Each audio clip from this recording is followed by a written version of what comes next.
There's a point every long-running game reaches where people stop reacting to updates and start reacting to what those updates represent. Fortnite is there now.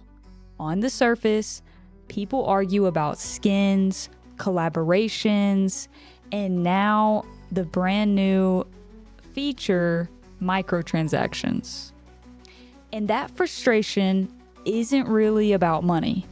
It's about a gear shift. When Fortnite first came out, it felt genuinely different. It wasn't just another shooter. It was bright, chaotic, social, and unpredictable. You didn't just play Fortnite, you hung out in it. Losing was funny, winning felt unreal. The game didn't just reward skill, it rewarded presence.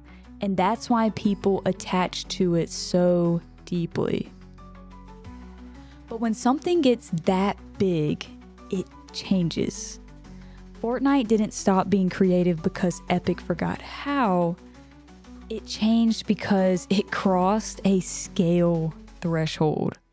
At a certain point, Fortnite stopped being just a game and started being infrastructure. You can actually see this shift clearly in competitive Fortnite. In 2019, Epic hosted the Fortnite World Cup with a $30 million prize pool. Over 40 million players attempted to qualify. Teenagers became millionaires overnight.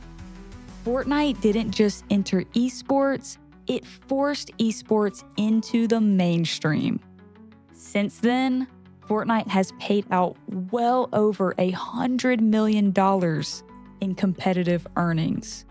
At that point, the game wasn't just entertainment anymore, it was an ecosystem.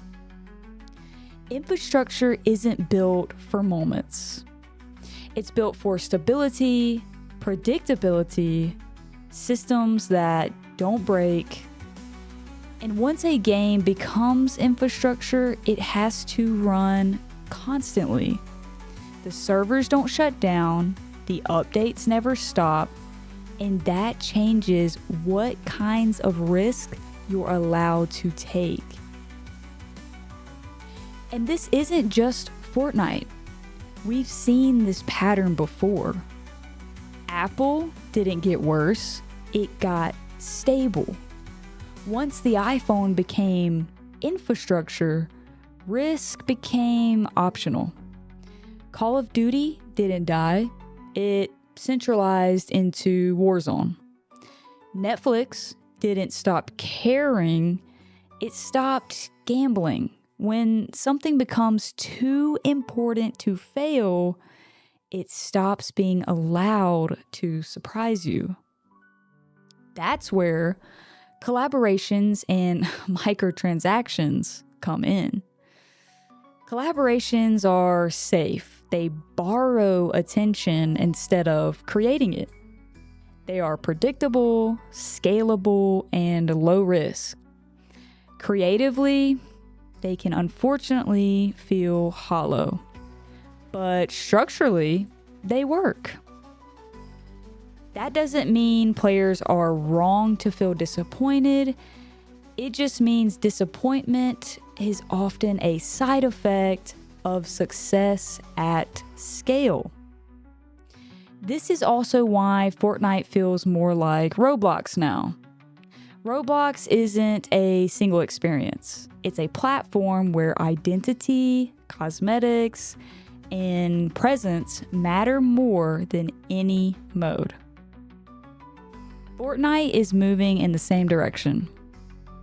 Not because it wants to copy Roblox, but because live service games do not survive as isolated experiences anymore.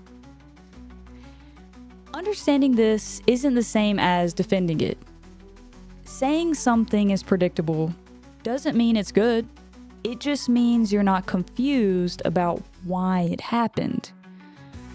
Fortnite didn't lose its soul overnight. It shifted gears from a game built on moments to a platform built to last. And once you see that shift clearly, the frustration starts to make sense. And you don't have to like it, but understanding it lets you stop feeling confused, and it lets you start choosing how you want to engage with the game in its current state now. So with that being said, I hope you enjoyed this video. There's a lot going on in the Fortnite community, and I think talking about it helps. Thanks for watching, and I'll see you in the next video.